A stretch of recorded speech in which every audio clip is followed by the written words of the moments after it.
to another episode of Bold and Beautiful. I am so excited to share this episode with you. I've got some of my favorite people, my family, and very, very close friend, which basically my sister with me tonight.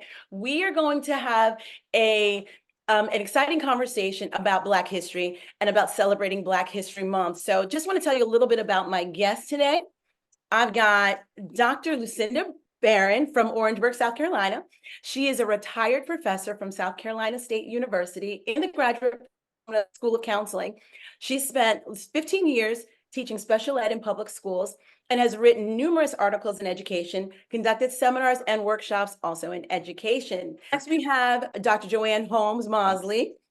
And Dr. Joanne, who has recently retired, served as special assistant to the president for equity and special program of Hillsborough Community College, located in Tampa, Florida, since 2009. Dr. Mosley was responsible for creating a Hope Scholars program, a minority male program that significantly increased retention, graduation, and four-year college transfer rates. She's also elevated the HCC-sponsored and college-bound National Summit to national prominence for over a decade. So many things that, Joanne, you've done, but I just want to share a couple things more. She's also served as an adjunct professor at USF in Africana Studies. Dr. Mosley received numerous awards for implementing successful programs that produced high retention and completion rates of underrepresented student populations in programs that were funded. And we're going to talk more about what you've done. And next I have my good friend, Adrienne Ross from the Adrienne Ross Show. Adrienne she hails from New York, where she was a seventh grade public school English teacher for nearly 20 years. She moved to Missouri several years ago and now is an author of 3 books, an editor, freelance writer, speaker, and podcast host, and owner of Adrienne Ross Communications. She's delivered presentations, keynotes, commencement addresses to schools, churches, organizations, and businesses. She's a Maxwell certified speaker, trainer, coach, behavior analyst. Adrienne provides leadership and communication to training individuals, companies, churches, and organizations. And she is the official podcaster of the Adrienne Ross Show. So if you haven't listened to that, make sure you follow her on YouTube and social media, etc. And we have also our mother's special guest, my second cousin, so Tara Gibson. And Tara is an aerospace engineer. She's out of Alexandria, Virginia, and Tara's going to share a little bit more about what she does. And just to add to the conversation, tonight or today, whenever you're listening to this podcast, you are going to hear a little bit about why we celebrate Black history. Clearly, it's February. And we're almost through February, but it's not too late to begin talking about Black history. So just want to give you a little bit of, give our audience a little bit of history about Black History Month. Well, it started with a week in 1926 by Carter G. Woodson. He's a historian and educator. He founded the Association for the Study of African American Life and History. And that grew, actually, that was a week, and it was sandwiched in between Abraham Lincoln's birthday and Frederick Douglass's birthday. That grew, of course, 50 years later in 1976 to an entire month, and we've got the month of February. I was joking with my students the other day. Majority of my students, my high school students, are Hispanic, and we've got a huge campus of 3,000 students, and our white students on campus actually are the minority. We mostly have about 80% Spanish, maybe 75% Hispanic, and then the rest are African American or from the islands or Nigerian, some sort of African American descent. We have some Asians. I mean, we have Middle Easterners. So our campus is so diverse. But anyway, I was joking with them, and I said, man, wow, the Hispanic students, they get an entire month, September 15th to October 15th. Black people, we only get February. It's the shortest month. They started laughing. They were like, oh, that's right, Mrs. Corda. So anyway, that's a whole conversation, but we'll talk about that. So just want to open up this conversation with why we celebrate, what you can add to this. Why do we celebrate Black History Month? What is the importance? All of you are in education or have been educated. I'm so thankful that our family has really just instilled in us that education was important, and we'll talk about that as well. So anyone want to jump in and begin with that? Why do you think we celebrate, what do we mean to celebrate Black history?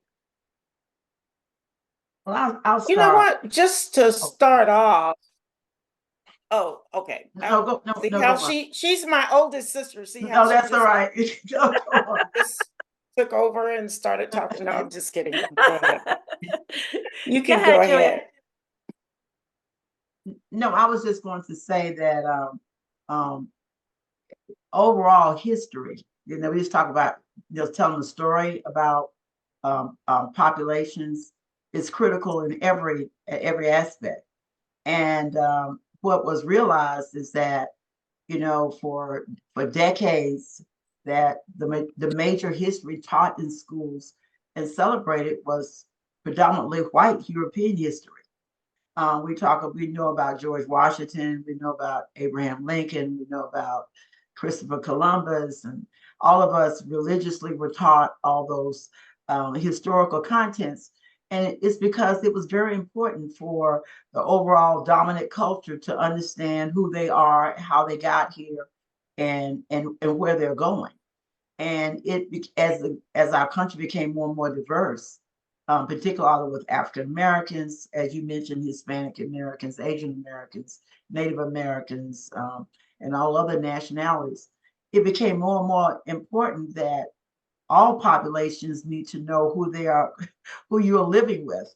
And so I see it as a value. Now, many people still don't. It's still controversial, but I think that all populations need to know who they are as a people and as a culture. So that was what I was going to say. Excellent, excellent. I like that. Lucinda? Yeah, I was just going to say that even after Carter G. Woodson is credited with Black History Month in 1920s, here we are in 2024 still trying to address how to celebrate the achievements of African Americans and in this country, and trying to figure out how African Americans' achievements are just a part of the collective history in this country.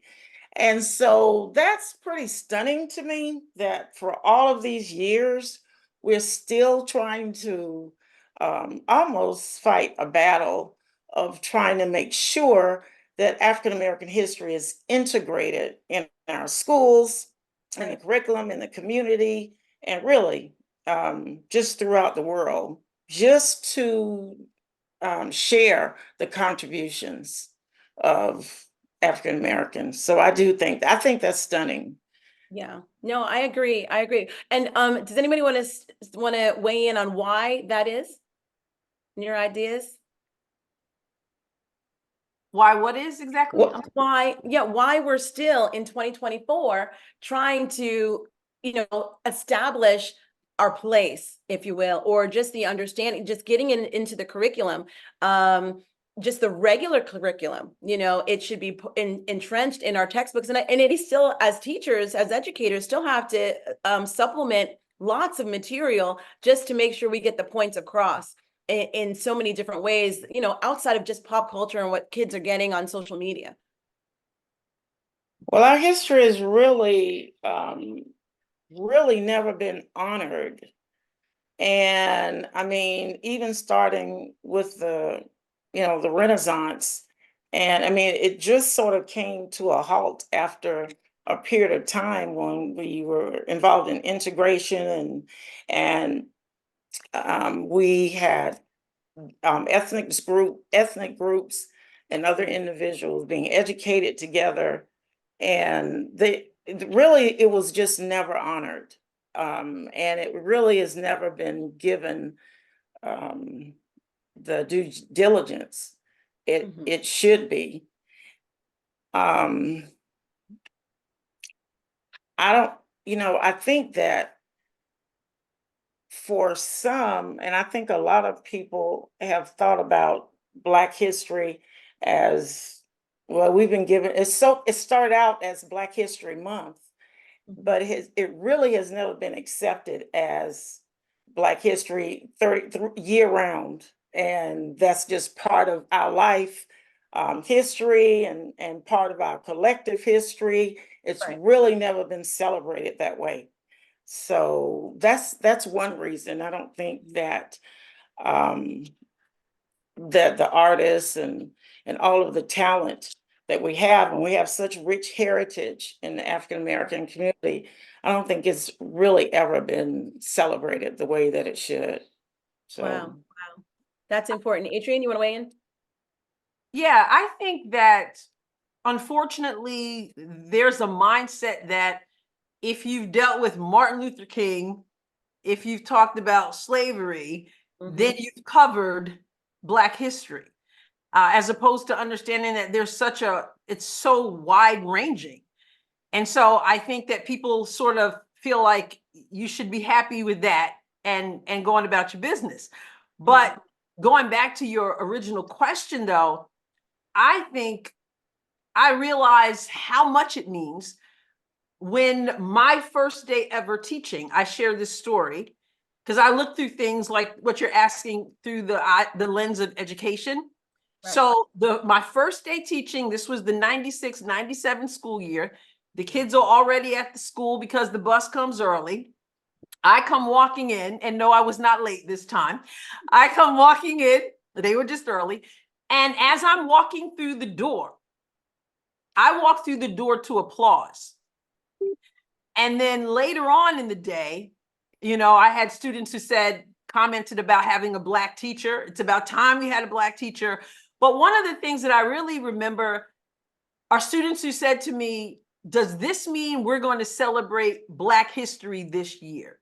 And so I think that's important because there are people who are desiring to be represented. They want to see themselves and what they're doing every single day. Now, I have to admit, and I've talked about this myself, I've had the roller coaster ride about Black history. Hey, this is American history. It should just be American history.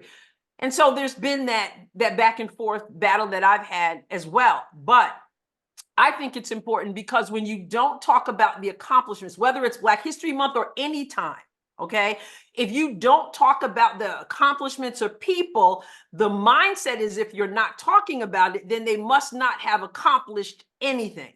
Well, and that's the lie that though it never gets spoken, that's what's hanging in the air, because surely if they did something worth talking about, we would be talking about it. wow. And so I think that's important because number one, it exposes the lie, but it also just brings valuable knowledge to people, not just Black people. My white students enjoyed learning as well because they hadn't heard as much as they should have, except about Martin Luther King. Right. I want to piggyback on that's a great point, Adrienne, you made. I taught in Africana studies for like over a decade, and they were primarily at the University of South Florida, as you mentioned, in Tampa, Florida. And I taught this course called Major Black Thinkers. And the major Black thinkers were thinkers such as Frederick Douglass, W.E.B. Du Bois, Booker T. Washington, Ida B. Wells, people that they've never heard of. And what was so amazing was the class was always packed, sold out. It wasn't like we were begging for students to come in for the class. It was a very diverse class. It was predominantly Black, but more and more white, Asian, and Latino students were there as well. But as I mentioned, it was always, we never had problems with enrollment when I taught the class. And I got the very interesting comments by all these junior and senior level university students. That means these are some of your best students that matriculated through the public school system. And at the end of every class, they were somewhat angry. And they would say, why I don't know these people? Why I don't know who W.E.B. Du Bois is? Why I don't really know who Ida B. Wells is? Why I didn't know this is really what Frederick Douglass did? Why I don't really know who Marcus Garvey is and what influence he had over a complete decade in this United States and why he was deported? But they didn't know any of it. These are like 20, 21-year-old, 23-year-old scholars. And so what I'm saying is it's kind of like an intentionality in the books that are written throughout our elementary, junior high, high school, but they have been including more. Mhm. And so as I know the majority of our society learned about them, the more enlightened they were about them and more defensive they were about the inclusivity of this content. And because of the political blowback, I'm sure I'm pretty convinced the intentionality is just not, that's not what they really wanted. You know, you can see it with Black Lives Matter movements. You can see it with the George Floyd movement. Uh, the large raft of diverse students at that during that period was almost alarming to the old schoolers. That, you know, because they are getting educated through those Black History Month a little bit, enough for them to know something happened and it wasn't really that great. Uh, but no, it's always as Lucinda indicated, there's still a resistance, even to this day. I Wow. think it is. I think it's even a challenge to really talk about these shared experiences of African Americans and how they've helped strengthen America. There's a resistance to even admitting that or how it shaped America. You know, this idea that um, there were African Americans who built the White House. And I mean, that's something I learned honestly years and years later, probably when Barack Obama said it the first time, when he even said it, when he even gave a speech Right. from the White House, I learned about that, and from Michelle Obama. But there really is, no matter how famous or obscure the experiences are from African Americans, there's a resistance and even challenge about the impact we've had on America. Wow. Wow. Tara, now what was your experience growing up? And obviously your mom made sure you knew things, you know. Like I said in the beginning, we're a very educated family and education is very important to, you know, all of our aunts and our uncles and, you know, our parents. I mean, what they taught us. Did you notice that things were absent, things from the African American experience really and history was absent from your educational path? Yeah, yes, absolutely. I know, you know, so I lived in Indiana, Muncie, Indiana, for a couple of years while my mommy was in graduate school. And then we moved to Florida. And I just remember in elementary school, you know, we had the history thing, we had the history classes, but as I do remember vaguely, it was like Martin Luther King, Malcolm X. That was another Right. figure that I started to understand, but not really through school. It was my mother and some of the experiences she introduced me to. So we went, well, I'm gonna say put me, um, strongly encouraged me to participate in talent shows where you had to orate poems. So one of the poems I did was from Maya Angelou. I didn't know who Maya Angelou was. I didn't know elementary school, Indiana. No one introduced me who Maya Angelou was. We moved to Florida, Tampa, Florida. When I was 10 years old, I still didn't know who she was. But my mother, she says, there, this is Maya Angelou. And then I remember we did have to read some books like To Kill a Mockingbird, which had some segregate. Yep, Adrienne, you know about To Kill a Mockingbird. And that book really resonated with me. And I Right. think I read that book twice. And I'm not like a big avid reader. I like numbers more. But anyway, I read that book and it just really had an interest to me. But anyway, understanding like, wow, this is a Black woman poet who just spoke these words of wisdom that was just wasn't like evident. It wasn't introduced to me until I was in high school. But now, our children now, um, they probably have heard of Maya Angelou only because we talk about it. But even Right. to this day, they wouldn't know who Maya Angelou is. They know about Malcolm X because of some of the movies, some of the media, YouTube. So now I think some people are starting to understand that, but I think people are still trying to put together this puzzle, like this whole Black history puzzle. But there is definitely that resistance piece I can see, even from my job, for where I work. Wow. Here in Washington, D.C., it's really diverse. It's a diverse area. You have the congressional group, you have politicians, you have federal workers, you have got government contractors, et cetera. But they do highlight Black History Month quite a bit here in the DC area. But it's interesting because where I work, we're at headquarters, there'll be Black History programs, Black History Month programs. And I always show up to those, but I look to see who attends. And There. sorry, my children are in the back. You'll see who shows up. And so it's really intriguing to say, oh, okay, now we see, who really has an interest in there. And it's people Really that my direct lines of command who don't show up to those events. So to me, that's like, is that the resistance, or do they want to show, no, I'm not supportive, or do they just feel like, oh, I'm not comfortable yet? Interesting in That is 2024. interesting. That is interesting. Well, I definitely find, as this is my 24th year of teaching. And, my high school students, I ask them routinely, what do you know? And how do we relate whatever text we're reading? And I'm teaching English 4. And so in the English 4 curriculum in probably most of the country, definitely in Florida, and I know this is similar in some of the other states that I've worked in, is that, we're doing, we got to do Shakespeare, we've got to do, it's British Lit for seniors.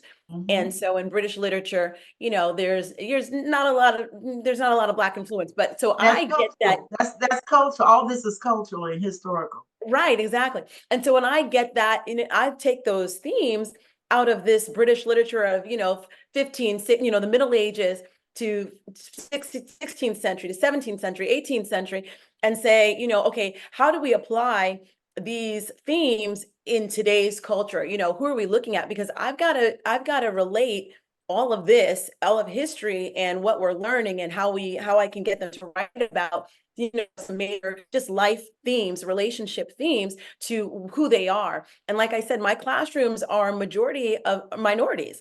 And they are educated, they are smart, and when I talk about those things, when I talk about our history, whether it's Hispanic, whether it's Asian, whether it's, Black history in particular, obviously, as our conversation, they get interested, and I wouldn't be a good educator, I don't think, unless I was able to integrate that, whether it's in the history books or not. Now, I know in our history book, Maya Angelou is in there. We've got some of those Hispanic authors are in there, but there are more than when I was teaching, even, some of the history classes, the U.S. history and world history.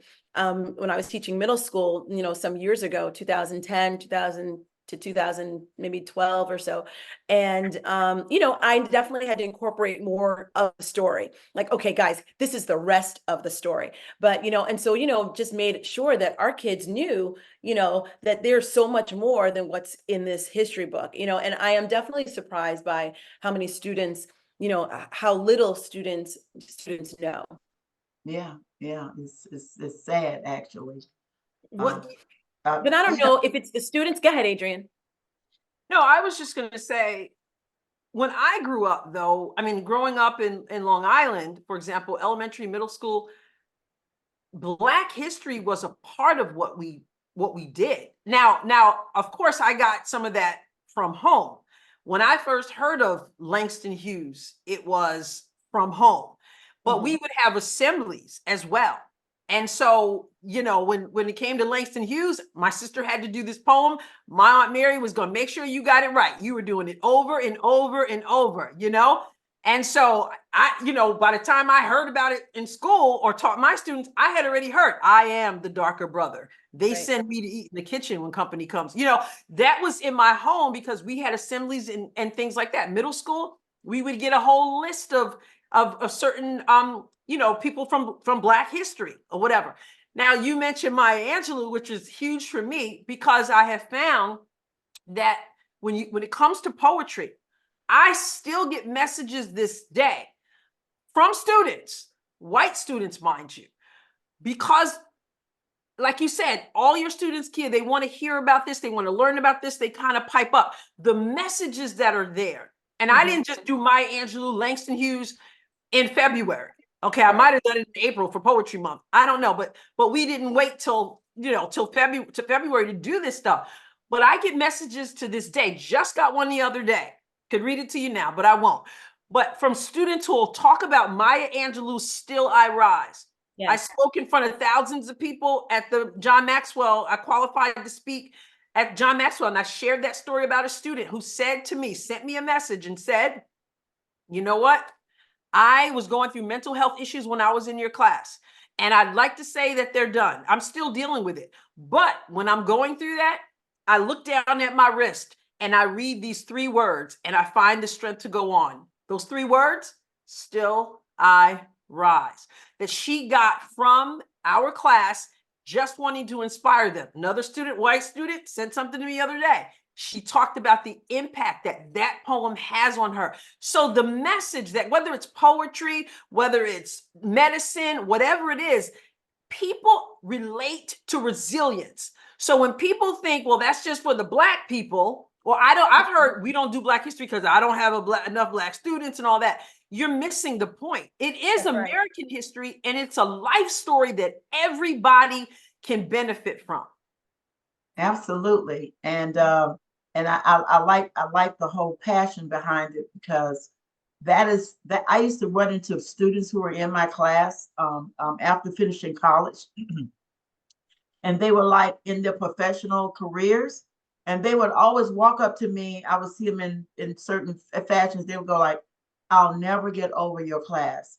Everything that you taught in your class, I have run into it through different venues, or the fact that I know these people now, I would have never known it if it wasn't for your class." And this is all populations. So you're right. It's just that, unfortunately, we just really have to keep pushing this issue, as integrating it into the, as Lucinda said, into the very fabric of our entire culture. Because fighting for what you want, protesting for what you want, everyone has some issue related to that. And some of the Black stories can be transferred to many other stories. Absolutely. And they see that. Right. Yeah, it really, and I also think that just this whole idea of I think it's so important that we continue to celebrate Black representation in the arts. And I think the goal is to counter stereotypes and prejudices. Yeah. And so that helps, a larger society in understanding our culture. And making sure that, and really, it just really may counter what they've always thought about African Americans in all of these different genres and how they're represented in these different areas of the arts. So I think we have to continue. It's just so important that we do that, because it raises the consciousness, as Joanne said, in her class and in your Adrienne, your students, and your students, Kia. I mean, it really works. Right. And so we have to keep pushing this idea that it is a part of our collective history. Right. And not just, like I think Barack Obama says, the greatest hits of African Americans, and we have sports figures, and that's what he called them, the greatest hits, sports figures, and the March on Washington and civil rights. It's more than that. Oh my goodness, so much more. So just like you said, what's so pervasive? What's so pervasive is everyone in the political genre that I see now says, if they tell you who they are, believe them. Have you heard that? Right. They tell you who they are. That's Maya Angelou. That's right. It's the first time. It's become pervasive throughout. I'm talking about I'm talking about throughout the entire Yes. genre. I mean, it's not just Black. They say if she tell you who it is, believe them. Believe They it. have even adopted that because it's true. Right. If they tell you who they are, believe them. You say, and I just thought it was so interesting how so many have quoted her. A lot of I people really quote her. realize. They probably don't even know who she is. Don't And even know who she is. Right. Right. But Well, I think, go I'm ahead. sorry. No, No, no, go I ahead. think that's why voices and conversations like these are so important, because I think part of, we talk about the resistance.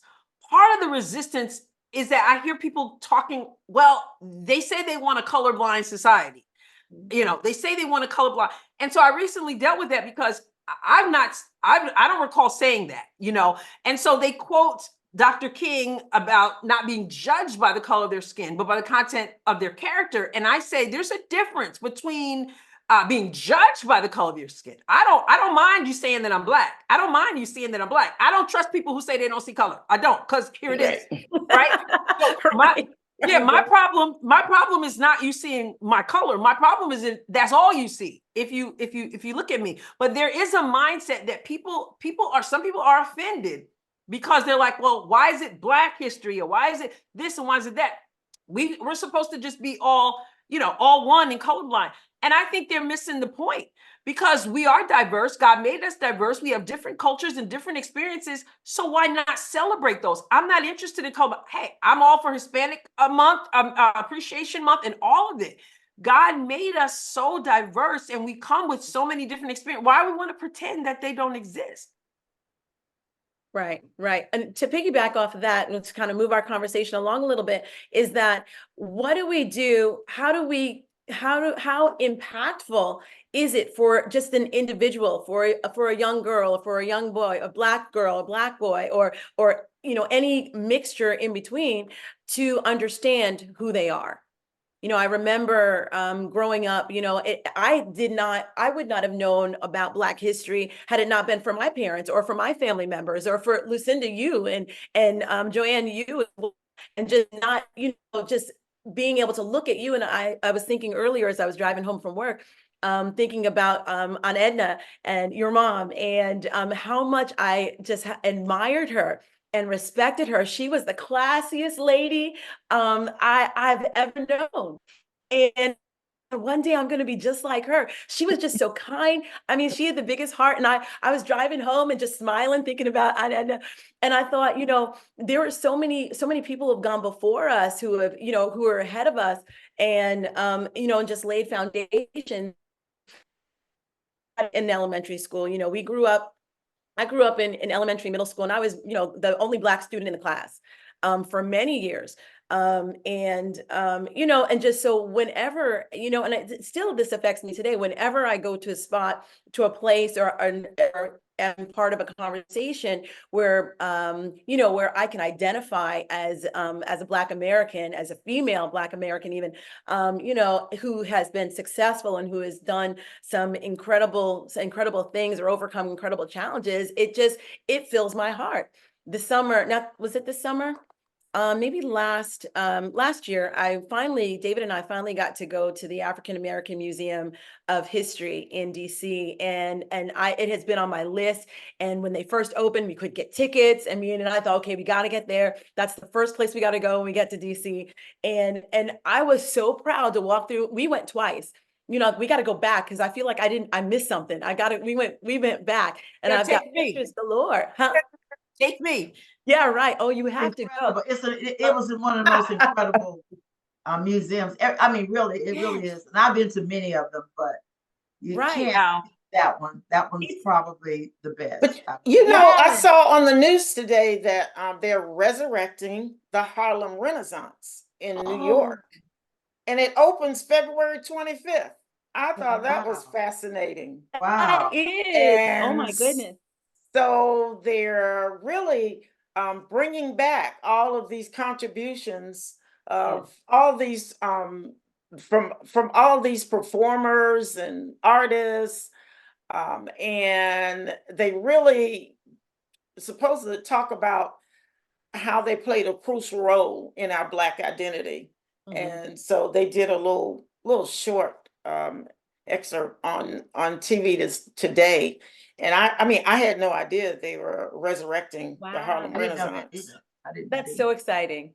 That's Well, great. Yeah. when I would teach my 11th grade students, we read The Great Gatsby, which is one of my favorite. To Kill a Mockingbird, of course, is my favorite to teach. But the next would be The Great Gatsby, and you can't talk about The Great Gatsby, in the time of the Great Depression, without talking about Harlem Renaissance. So there was Black history, no matter what time of year that was. And so Yeah. you just, like you said, Lucinda, you cannot talk about history, American history, without including That's right. the contributions of our Black brothers and sisters. It's just impossible. It's really impossible, but they actually have done it. That's the bad part about it, is that the way they have intentionally, or let's say intentionally or unintentionally, excluded big fragments of it. At one point they I'm the oldest in this group. So I'm a product of the 60s. I was born in the 50s, so I kind of went through the second harshest period. First it was slavery, then it was Jim Crow, and then it really was the civil rights period, was the third hardest part for African Americans. But really it's kind of been disheartening about how they have just intentionally excluded the experiences of Black life, which has been a major contributor to the success of America. I mean, you really just think about it. They used to teach the Civil War, and in teaching the Civil War when I was growing up, they never mentioned slavery and they never mentioned Black people. Now I'm just being honest. I mean, like when they taught the Civil War in the history books when I was in school, slavery and Black people was never mentioned. It was targeted for you to believe that it was an economic war. Wow. That it was basically based on economics. That it was the North who were deprived of making as much money as the South. And it was the North that really was angry that the South was benefited. They never said it was slavery. They were benefiting it. And that's how the war actually began. But it's how they intentionally just left out slavery. And if you go back and listen to some of the white nationalists or white supremacists discussions now, they still don't really want to mention slavery. I mean, but it helps you understand how the country became so rich. I mean, if you had hundreds of years of free labor, and and they practically built this country, and on the backs of all of the slaves, you could see how they could become wealthy. It's like free labor for hundreds of years. Yeah. Picking cotton, selling cotton. It's what all the work that we did.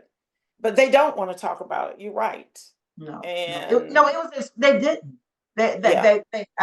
I learned about the civil right. I learned about the Civil War when I went to college. Wow. And I actually went to an HBCU.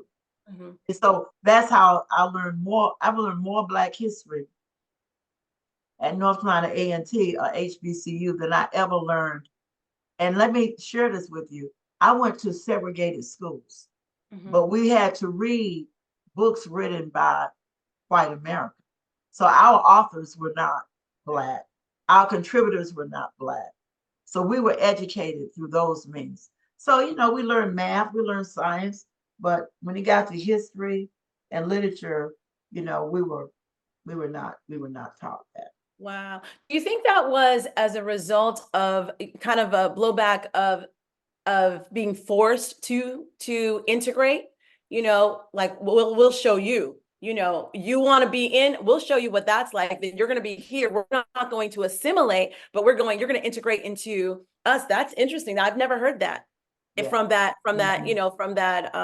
standpoint, because by the time we were in segregated schools, but we had to use the books we only were allowed to use the books that they gave us, and the books were written with those exclusions, and it was nothing we could do about it. We were not empowered to say you must teach this.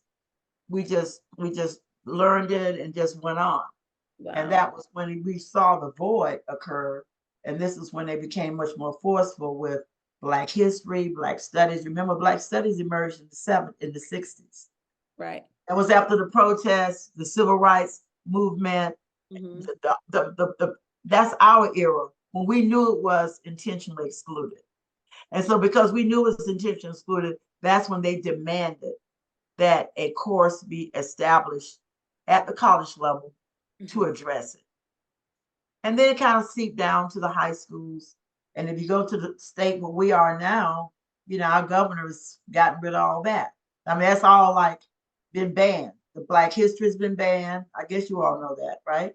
Well, Yeah. not the African American, the regular class, the AP at the AP level, The they're AP still level. working on it. But at Yeah, the they're regular working on it. class, the regular history, African history class being taught, because it has been for Okay, decades. so I the think, yeah. AP Black history. That's The right. AP history, yeah. That's been deleted.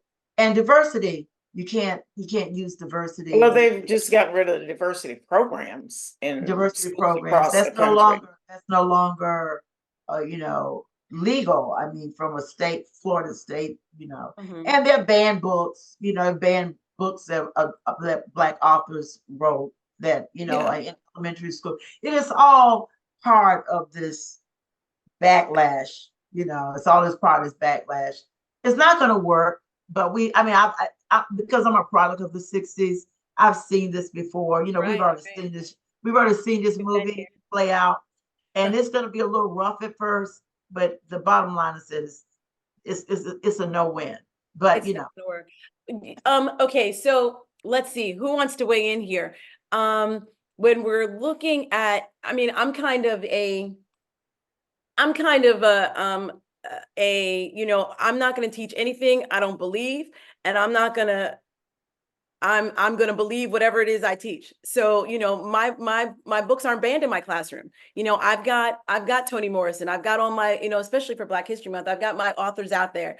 And so when I look at, you know, some of the idealism, the ideals of even banning books, you know, and what this political climate is, I'm saying, okay, you know, if it makes sense, if you're talking about exploiting the sexuality of kids, you know, I'm not going to have those in my classroom because I'm not teaching sex education. I'm not teaching any of those things, but I am going to teach the whole history. You know, I'm not going to, you know what I'm saying? So I think that, you know, maybe Tara, you know, you're in the different generation. When did you graduate from college, Tara?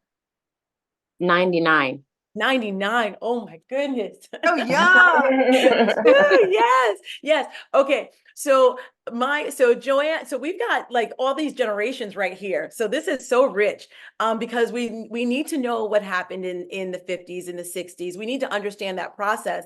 And but then in the 70s and the 80s and 90s, okay, and children have gone through and what they're going through, and you know, and just what's going on today. Do you think that we've become lazy because of the media, or maybe lazy isn't the right word, or maybe we just don't research because there's so much in the media, we don't have time to process it? Have we forgotten where we've come from, where we need to be, where we need to go because of the media? Maybe Tara, you can address that first. I'm not. I mean, it could be a combination of everything. So the forgotten piece, I think that's a symptom of not being reminded, and I think that's because it's Black History Month, it's February, but it should be addressed all through the year. Like you said, I mean, I think Aunt Lucinda pointed that out. So the Harlem Renaissance, that's going to be reinvigorating in February. But now we have the Juneteenth holiday. So we have Juneteenth coming up in June. So that's a step. You know, we're making some strides there. So I think it's just like I pointed out before, it's putting the pieces together, and like you said, researching, taking the time out. to research and actually look at the documentation and reading these historical, like whether it's a video, it's a book or whatever. My husband's an avid reader and he also likes audiobooks. So audiobooks is the thing. I mean, if you're not into just sitting down and reading a hardcover, I mean, and then also the YouTube. So my daughter, she's 12 years old, really interesting little person. She is really she's into the YouTube thing, but she doesn't watch YouTube for watching, I would say things that aren't appropriate. She likes history. She actually likes history. She likes musicians, Black musicians like Aretha Franklin. Wow. So she's that's her way of doing the research. Like that's her way of, okay, let me watch YouTube. That's the media part. She's not part of any Facebook groups or anything, but that's her way of doing it. But I think it's just so many ways to get the information. I just think it's just being consistent and being reminded that this information is out there. Okay. I think that's another way to honor the legacy. Mhm. I really do of contributions of African Americans. It wouldn't matter to me if it was, through reading or videos or Right. talks or podcasts even, or, movies, theater. Right. I think there are a lot of ways to honor it. And but like you said, I think we have to be persistent and do it throughout the year, not just 1 month. We really have to be conscious of that.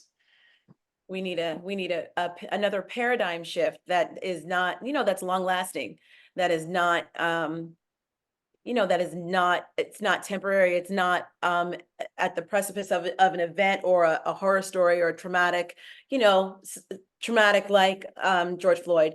We need, just a whole system change. Adrienne, what do you weigh in, because you're involved in the media, involved in and just talking to a lot of different people, a lot of different issues. Are we clouded? Is the greater public clouded by what the media presents? And maybe not just the media, but corporations who celebrate diversity, are they genuine? And should we say, yes, that's a win? Or do we should we be offended? Well, the media always have an agenda. And so if we're relying on the media to get all the facts, we're not going to get that. Everybody has an agenda. And so their bent is to get people to see things a certain way. I mean, that's nothing new. Now, when you say diversity, you have heard me say often that sometimes I feel a little bit some kind of way, as they say, about certain things that are done, because I do question some motives. I do see people as using often the emotions of Black people or pandering to Black people to get a certain response. And so that can be a controversial thing, for me. Like, what is your motive behind the push that you put forth? Now, somebody might say, well, as long as the information is getting out there. But I don't trust the media. I want to do my own research, like we're talking about. And I don't necessarily want people to sort of throw me a bone, so that they can get me to vote for whoever they want me to vote for. There's a lot of that goes on. And so, generally speaking, I think there are many people in the media and otherwise who don't necessarily care about Black people. What they care about is you keeping them in office. Did I get too controversial? Right. No, absolutely. I mean, it's a part of the conversation. And I think there's some changes that we have to make, that our whole society needs to make, and people need to learn. And if we look at how the population has changed, and how many, just different groups of ethnicities, and we're so rich with diversity. It's not just Black history, if you're talking about, the scope of America today, but we certainly have a major role in the construction and the evolution of America that needs to be included in the history books, hands down, regardless, the whole story. I saw a report, and I just was listening to a podcast, and this popped up on my YouTube. and it's sort of sensational, but I thought it was interesting. I wanted to say it was the Bachelor or the Bachelor, and a woman was on there, and it's a biracial couple. The man was white or is white, and the woman is black, young couple, and they're getting married. And she went to pick out her wedding dress, so they're excited and whatnot. She gets ready to buy her wedding dress, and she's looking. The sales lady said, oh, if you want the undergarments, if you want skin tone undergarments, that's going to be an upcharge. And she was just like, wait, what? What do you mean an upcharge? And so the lady said, yeah, no, she tried to be discreet. She said, well, she said she ended up just kind of, paying it, and, didn't want to make a fuss. And she said, but, she was on this talk show. I guess when I saw it was yesterday, but she was on this talk show, and they, after she went home and told her fiance, she said, he was so upset, livid. And, again, young couple, and maybe that was part of it. He said he got on TikTok, and he said he just kind of went on this rant, few expletives, I'm sure, in there. How in the world can there be an upcharge because her skin is darker? That's so unfair. I mean, he just, blew it all up. Well, it went viral. Almost 500,000 people tuned in to this, to his, his angst about why this would charge more for being Black. And she was kind of laid back, and she said on this, she was interviewed by the podcast host, or this talk show host. And she said, I've done, all my life. Now, she was probably only 22, 23, all my life, my mom had to dye my tights, for dance. And, we, was it tea bags, just couldn't get that skin tone. And so I thought about that, and I thought, so at so young of an age. I mean, I remember different things when, I'm 50, how old am I? 54. And so, at 54, half my age, and she's still having to deal with things like that. Our kids are, Tara, your kids are young. At what point do we grow? Do we grow? So I was kind of floored by that, but what was interesting, and I'll let you guys weigh in on this. What was interesting to me was her fiance, her white fiance, was just so, so supportive of her. He was like, my mind has been blown. I have never heard of this in my life. I've never seen this. I cannot believe Black people have to deal with this. I mean, he was fighting, if he had a sword, everybody would have been gone. If he had, he was just ready to fight the battle. And I thought, okay, if people just understood, people just had knowledge, knowledge is power. So I thought that was interesting to me. What do y'all think? Anybody want to weigh in? I'm gonna be honest with you. As I said, I'm in a different era and age group. I don't even know what you're talking about. What is skin tone? What? I don't understand what that You said? Yeah. So her darker skin, she did not have, they didn't have, I guess the dress had sort of a see-through nature, and she needed to have skin tone undergarments. Her wedding dress. And so because of because, she was Black, they said it was an upcharge, because they didn't normally carry. The carry is kind of a neutral nude look. It's nude, yeah. Under something that's sheer, it looks nude. But if you have darker skin, that doesn't work. Doesn't work for you. Oh, okay. I'm so sorry. See, no. I'm glad you said that. They want to charge more. Yeah. Well, that's like charging more. They make the Band-Aids now. Oh, the different skin tone. So I guess I saw that was kind of cool. Yeah, I have a box of crayons. I don't use them, but I have them. I'm like, what? I can color people that look like me? Are you kidding me? Yeah, I've got the crayons. Yes, indeed.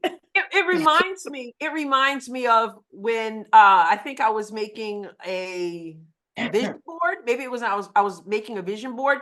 And so I wanted to get some magazines. And obviously it's my vision board. So I wanted, some faces and things that look like myself. And so I remember posting something on social media, and it was like, the problem with trying to find a number of magazines with this. And people were just like, well, what difference does it make what color, And I'm just like, hold up, like I'm looking for something to represent me. Okay? And so is it a problem for me to want actually a skin tone that looks like me? But I think some people, and I totally get it. I mean, I get it.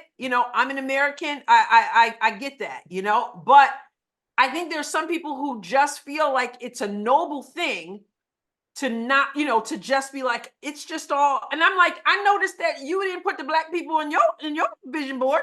Like, you pick things that look like you. So why would I not want the same? It's not that I don't, just saying. It's not that I don't appreciate my white brothers, all that. It's not that at all. But it's just like, I just want a vision board that looks like me.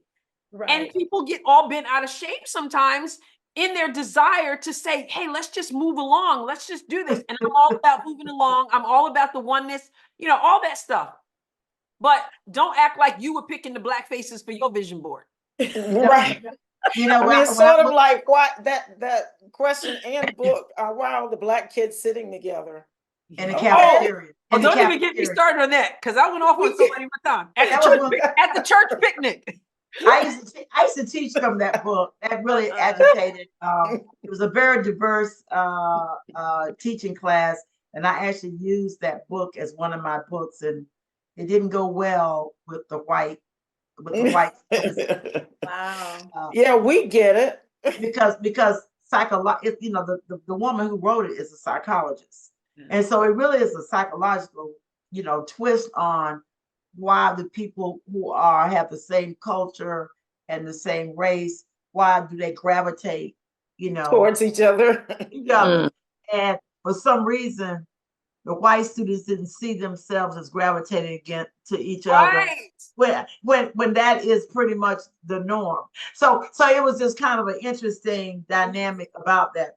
But I moved to the suburbs when I moved to Tampa, and Tara, who's my daughter here, doesn't really know this, but it was a very predominantly white suburban community, and it actually was void of hosiery that would adapt to my skin color, because at that time, we used to wear hosiery a lot, and you had to get a certain skin color for it. That made me think about the wedding dress thing. A certain skin color.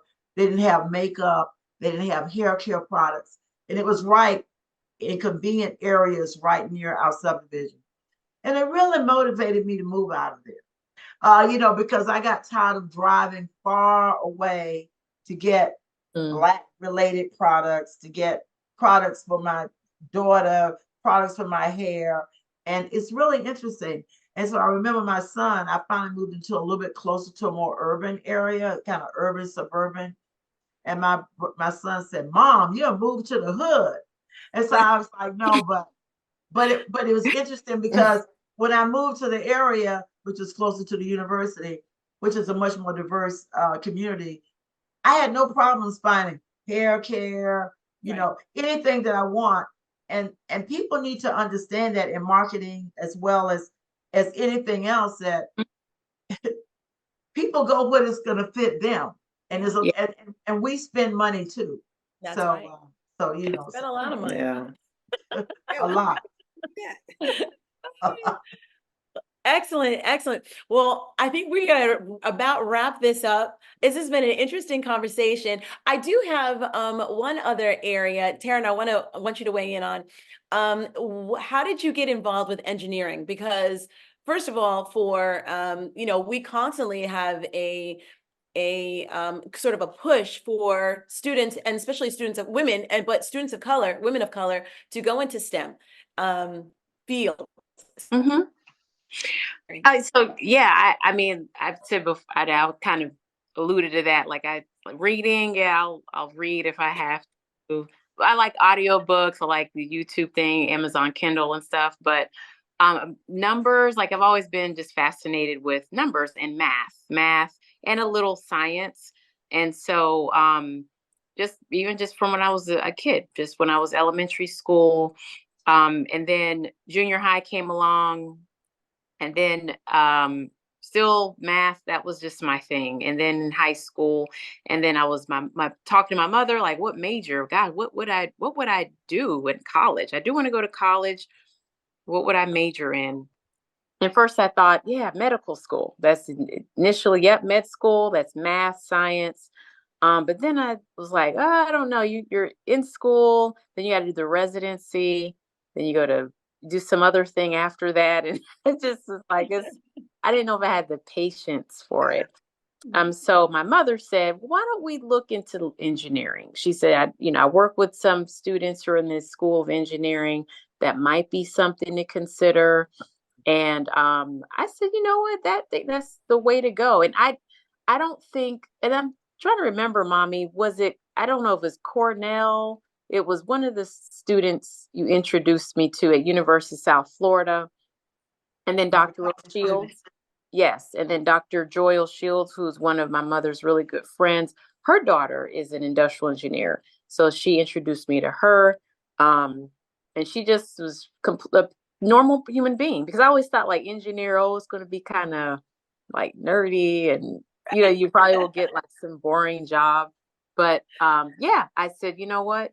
I think that's the way to go. Math, science, and then specifically industrial. So my undergrad and master's is in industrial and systems engineering. And that's dealing with a lot of people. You're dealing with people and how they interact with machines and systems, and you observe them, and then you collect data and you analyze the data using different statistical methods and stuff. But it's definitely more wide ranging than just sticking with just one part of engineering. So that's why I chose it. Excellent. Well, that's interesting. I'm definitely far from numbers. My students ask me, well, Miss, what will my grade be? I'm like, I don't teach math. I teach English. So you figure that out. Yeah. More power to you, Tara. More power to you. I think part of why I want to do this episode and talking about Black history is that, it's so important for people to understand who they are, where they're from. And since, it is Black History Month, for me, it's always been I've been proud of my heritage, but I didn't always feel accepted. So from the people that I thought I should have been accepted by. And so I think as I learned to understand where I came from and who was involved in that, and where our parents came from, and what their life was like growing up as children, and growing up through the 40s, the 50s, the 60s, and so on. It has become important to me, and I constantly go to my parents, tell me the story again. Of what that was like. What did you guys do? What was college like? And, and then we, just being able to pass those stories along to our children. And my hope is that they pass those stories along to their children. And I think as long as we continue to tell the stories, as long as we continue to share the information, share the history, share, Joanne, I appreciate where you have been and where you are now, just those decades that you lived through. And I'll have to share, and this could be controversial, but I have to share this with you. I was not a supporter of Barack Obama, not because, of course, I was very excited that he was, first Black president, of course, but I was conflicted because I didn't agree with some of his views. And I thought, but when you all went down to the inauguration and my parents met you, I was on the one side, I was like, man, I can't believe they're supporting this guy. I know he's Black, but, how do we weigh this out? And then I thought about, they marched. There were counters they couldn't sit at. And we now, there were, like you said, there were schools that they went to where their history was erased, but they had to suffer through it, walk through it, and they were still successful. And then I understood, I got it. It took a little while. I was a little, I'm a 70s girl. My history book had stuff in it, and then I taught it as a teacher. So I'm thinking, what do you mean? It's there, to see. I really am so glad you brought that up, because I wanted to end with that story. Hmm. I really is so interested you brought that up, Kia, because I really want to end with that story. Just to give you to fill in the part of the story is that I attended the first inauguration of Barack Obama. And my first of all, my sadness was my father and mother died before, they could ever even see a Black, because my father was kind of a pessimistic person. And I can hear him now saying, oh, he's not going to win. You already know he's not going to win, because my father and mother lived through Jim Crow. I mean, in the South. And so they never could envision a Black man arising to that level of prominence, especially if they have to be voted by whites as well. So he would have never believed it. But I went to the first inauguration, because I, as a civil rights person, understood, people like him. I grew up with the Martin Luther Kings. I grew up with with those orators that could just generate all kind of enthusiasm, yet they were extremely educated. Like Martin Luther King, he finished college when he was in college at 16, finished at 19, got his, a doctorate degree from Ivy League school before he's 30. So, Barack Obama kind of fit that profile because of his advancement against the grain. As a Black person, he excelled all the way even to be editor of the Harvard Review, which is was unbelievable to me. So I was fascinated with his intellect. I was fascinated with the probability of him ever succeeding in that environment, and I was fascinated how much white America embraced him. So I was on my way to the inauguration, and I was staying with Tara and her, at that time, her boyfriend. I think was he your boyfriend? Yeah. So it was. She said, you have to tell the whole story, Mom. She married him. But that's what moms do, though, Tara, right? Yeah. So I was with her and her boyfriend, and we were on the train to the inauguration, and they were stopping at different stations to pick up as we were on the train to the inauguration, because you really couldn't drive there. It was almost ridiculous. There was so many people. And at one of the stops, it was Kia's mother and father. I had no idea they were coming. We had no conversation, nothing. And I looked at them and I said, Aunt Mary? I was like, Aunt Mary and Uncle Harold. And so, of course, they joined us, and we actually attended the inauguration together. And it was such an incredible experience for us, because we all were HBCU graduates.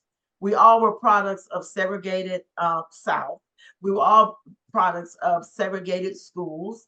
We were all products of white-only bathrooms and white-only board accounts. So it was a celebration for us and for many of the people that were there. It was almost to the point of in disbelief. We never questioned he was qualified.